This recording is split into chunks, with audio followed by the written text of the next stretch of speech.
और इंशाल्लाह 2 पार्टां दी अपलोड की वैसी वीडियो बहुत ज़्यादा लंबी है। और जी ले ली आप कल वाली वीडियो दी फार सेल तो लाई है, सेल हो गई है 24,000 सादा एक भरा है मुहम्मद अकील मुरीद के दे रावण वाला है, तो उस असा दी अल्लाह पाक वो नसीब करे। तो जिमें ईजी रिलैक्स थी 2-4 दिहाड़ा बाद ये ले ली आई जी आप सेल तो लाई आई, तो माशाल्लाह अपने घर की ब्लड लाइन है तो सेल हो गई है। तो मुहम्मद अकील भाई की है तो इंशाल्लाह उसनों भिजवावनी है। कोई चीज़ ये जानवर है यार, इस जानवर तो नॉर्मल जी जनाब सिर्फ रत्तियां मरचां दी चूंडी लूण दी रला के इन्हों देव चा इन्हों दूजे दिहाड़े इन्हों मूँह की बाड़ वध वैसी, पानी ठीक पैसे इन्हों मूँह की बाड़ वध वैसी होनी तो मलाश दुनिया जहान दे जनाब उन्होंने नुक्से लिख लिख लिख लिख के वो गरीब जेड़ा किलो बनावना होंदा है ना 100-150 रुपए दे विच ओदा वो किलो बन पाउंदा हज़ारां रुपए दे विच, उस ओदे नूं किश बचड़ी कम उस भी हुआ करना है बाड़ वधावनी है उन्होंने जानवर ठोक के खावना है। तो सिर्फ मरचां अगर देसो चतवाती उस जानवर ठोक के खावना है।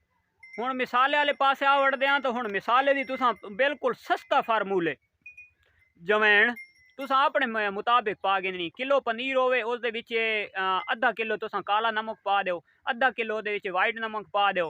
अच्छा उस दे विच जनाब जवैन पा दो, तकरीबन 100 रुपए की जवैन च पाओ। ਉਹਦੇ 'ਚ 50 रुपए का 30-40 या 50 रुपए का निशादर च पाओ। 50 रुपए का एक चरैता करैता बूटी मिलती है वहमियां बना वास्ते मिसाला कोई इतना लंबे की जरूरत नहीं। 50 रुपए का चरैता करैता पा दो। होर जनाब एक सक पुदीना मिलता है वो 50 रुपए का इतनी सारी होंगे टोटा जियां वो 50 रुपए का चरैता अपना पा दो, सक पुदीना पा दो। और सब तो वड्डी ते जी सस्ती चीज़ है ना जी मलाश नूं खत्म करने वास्ते बहुत जबरदस्त चीज़ है, इन्हां दा हाजमा दुरुस्त रखने वास्ते वो है कोड़ तुम्मा। सादे कोल तो इत्थे वैसे आम है, कोई फिरा आ वने तो असा गट्टू भर देसां। ते दूजे नंबर दे आसे पासे शहरां दे विच ओ पंसार वाली दुकानां दो तुम मुल विकदे न। अच्छा तो तुसां जनाब वो 2 किलो जेड़ा ता घिनो चा 2 किलो ओ पिसवा के ओ दे विच पा दे तुआदा बन वैसी मिसाला तैयार थी वैसी। ठीक है उन्होंने तुसां डब्बे दे पा के रखना चा। जिस टाइम तुसां जानवर की ज्यादा बाढ़ वधावनी है यानी कि थोड़ा कम चरदा है ओदे मूँह दे विच जनाब थिदापन महसूस थींदा है तुहानू तो तुसां ओदे विच उसे मिसाले दी चूंडी सारी लाल मरचां दी रलावनी है चा जिहड़ी घर दे विच हांडी दी चा के ते उस ना रला के ते तुसां जनाब ਉਹਦੇ ਮੂੰਹ ਦੀ ਚ ਦੇਵਣੀ ਹੈ ਜੀ। ਦੂਜਾ ਜਿਹੜਾ ਮਿਸਾਲ ਹੈ ਉਹ ਤੁਸੀਂ ਹਫਤੇ ਦਾ ਹਿਸਾਬ ਰੱਖ ਕੇ ਨੋ ਹਰ ਹਫਤੇ ਤੁਸੀਂ ਦੇਂਦੇ ਰਹੋ। ਤੇ ਇਹ ਜਿਹੜੇ ਵੰਡੇ ਛੰਡੇ ਨਾ ਇਹ ਬਿਲਕੁਲ ਨਾ ਦਿਓ, ਇਹ ਵੰਡੇ ਬਹੁਤ ਜ਼ਿਆਦਾ ਗਰਮ ਹੁੰਦੇ ਨੇ ਔਰ ਹੀਟ ਅਪ ਵੰਡੇ ਹੁੰਦੇ ਨੇ। ਇਹ ਜਾਨਵਰ ਨੂੰ ਤੁਸੀਂ ਖਵਾ ਕੇ ਜਾਨਵਰ ਦਾ ਜਿਹੜਾ ਅੰਦਰ ਹੈ ਨਾ ਉਹ ਤੁਸੀਂ ਬਾਲ ਸੱਟਵੇਂ ਚੁੱਲ੍ਹੇ ਦੀ ਮਿਸਾਲ ਬਣਾ ਸਟੇਂਦੇ ਹੋ। ਉਹ ਚੁੱਲ੍ਹਾ ਬਣ ਵੈਂਦਾ ਹੈ, ਚੁੱਲ੍ਹੇ ਦੇ ਵਿੱਚ ਸਿਰਫ ਕੋਲਾ ਹੁੰਦਾ ਜਾਂ ਸੁਆਹ ਹੁੰਦੀ ਹੈ, ਉਹਦਾ ਅੰਦਰ ਥੀ ਵੈਂਦਾ ਸੁਆਹ, ਉਹ ਤੁਹਾਡੇ ਕੋਲ ਗਰੋਥ नहीं करन लगा। वंडा वो बंदा खवावे ये मेरी गल लखां रुपए की नहीं आज तुसा नोट कर गिनो। जेड़ा बंदे एक मैंड बना गिंदा मैं एक जानवर पिया विचेंदा उसनू मैं रखना टोटल 90 दिहाड़े 3 महीने तुसा जितना मर्जी है तुसा वंडा खवा सकते हो। आप मांड के वंडा खवाओ पैसे कमावने दे। 3 महीना बाद उस जानवर नहीं रखना, 3 महीना बाद रखे सो वो इत्थे थी विसने खत्म थी विसने। ये मैं तजर्बे की खलोता आप तुसा जनाब उसनू अगर वंडे खवाने ने जानवर तुसा नहीं रखना उन्होंने तुसा सेल करना है 3 महीना की कैलकुलेशन ला के सर्दी का मौसम है वंडा उन्होंने शाम टाइम दें दो उस तुसा घी पा दो। अगर गर्मियों का टाइम है उसनू जनाब तुसा वंडा खवेंदे हो शाम टाइम उन्होंने 10 सी दुध अपना तेल दो सरों वाला तेल उसनू पिलाई आओ। तुसा मैं प्यादा इन्हां सतलेज मतलेज वंडा शंडा छोड़ो वा तुसा ये मुर्गियां वाली बलैलोर वाली जनाब 12 नंबर 14 नंबर जी तुहानू फीड मिलती है तुसा फीड ही मंडवा सकते हो। लेकिन उस जानवर नू 90 दिहाड़े तो उत्ते नहीं रखना।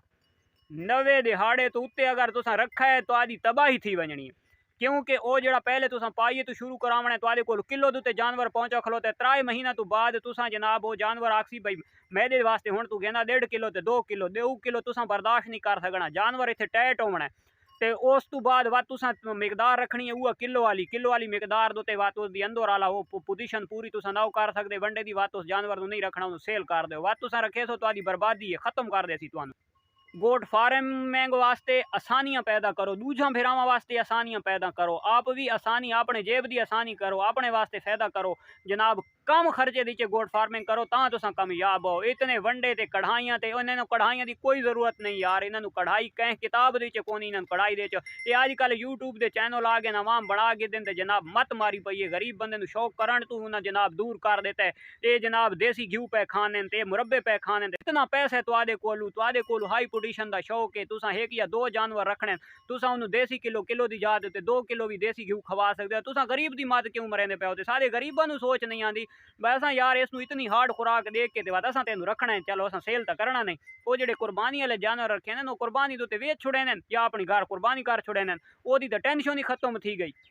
असा जनाब गरीब जो जानवर असा घर रखना होंगे सालों साल, असा जनाब उसनू उह खुराक मंड देने सारे को ग्रोथ नहीं करें, चौथे दिहाड़े ट्रश थी है, हर शे खत्म थी खलोंदी है। अच्छा वो जो जेब की चुलाई वे सी वही गयो से जानवर तू हाथ धो बान्या ते बात असा दूजा ते त्रीजा जनाब वो टेंशन की वे उन्हें यार सादा जानवर ग्रोथ नहीं करें पे, जानवर ग्रोथ किए करना है, वो अंदर नू तो चूल्हा बना सटे, वो अंदर तो कोई आंदर सबूती रही को नहीं खलोती, हर शे पत्थर बनी खलोती, जानवर ग्रोथ किए करे सी।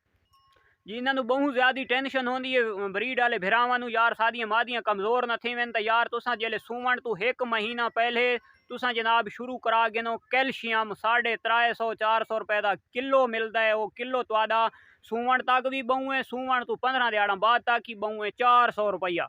नाल तुसा जनाब 1 किलो गुड़ का घिनना है, वो तो बहु थेवना है। आटा तुसा घरू चावना इतना पैसी सारी 1 चमची जनाब कैल्शियम की पा के रोड़ी बना के वो 2 जानवर 2 रोड़ियां दे छोड़ो, इतनी छोटियां छोटियां जितना रसगुल्ला होंगे तो आधा जानवर जबरदस्त है। जेले सूवण के बिल्कुल नेड़े आवे सी वाती तुसा कढ़ाइयां मड़ाइयां छोड़ो, असल तुसा शौक करना है इतनी सारी अध पाइया कणक होवे, ओदे विच अध पाइए तो थोड़े जे कम चणा की दाल होवे, ये जनाब तुसा ओदे विच थोड़ा जिहा सट्टो घिऊ सर्दी के मौसम ओनू खवा दो। गर्मी का मौसम है तुसा जानवर नू तेल देवना, तेल गर्मी के मौसम ब्रीडिंग वाली मादी वास्ते सारिया मादियों वास्ते अच्छी चीज़ है। वह वंडा गिनो उस तेल साट के ते जानवर नू खवा दो। और जो नंबर दो खल खवावनी है, तो खल का बड़ा शौक है, तो खल अगर तुहानू देसी मिलती है वह यानी कि सरसों वाली, तो वो खल सब तो बेस्ट है, थिदी खल है। अगर खल बिनौला भी है तो वो भी तुसा खवा सकते हो गर्मियों के मौसम नू सूवण तू कुछ दिहाड़े पहले। ते उस तो बाद तुसा खवेंदे रहो तो बच्चा भी ठीक ठाक फिट फाट चंगी ग्रोथ करे सी, ते मादी दुध भी अच्छा दे सी, ते मादी कमजोर भी न थी सी। ये वनडे ते ये जनाब इतनी टेंशन मेंशन खत्म कर दो। दूजे नंबर दोते वात भी तो इस दुते कोई नहीं अफोर्ड कर सकता, तो तुसा वंडा गिनना मिल्क वाला जिले जानवर तो सू वने मादी बकरी भेद तो सूई वधी होवे, उस तो बाद वाती ओनू तुसा ज्यादा नहीं पावना। लोग जनाब दावड़े भर के अगू रख देने, इन्हां दे अंदर छोटे छोटे पुरजे इतनी वधी इन्हां हैवी खुराक न दी करो। एक पाइया पाइया उन्होंने शाम दे शाम पहले अध पाइए तो 3-4 दिहाड़े अध पाइया, तो उस तो बाद तुसा पाइया पाइया डेली शाम वेले उन्होंने पाइया पाइया खवाइयो भेद बकरी वास्ते काफ़ी है।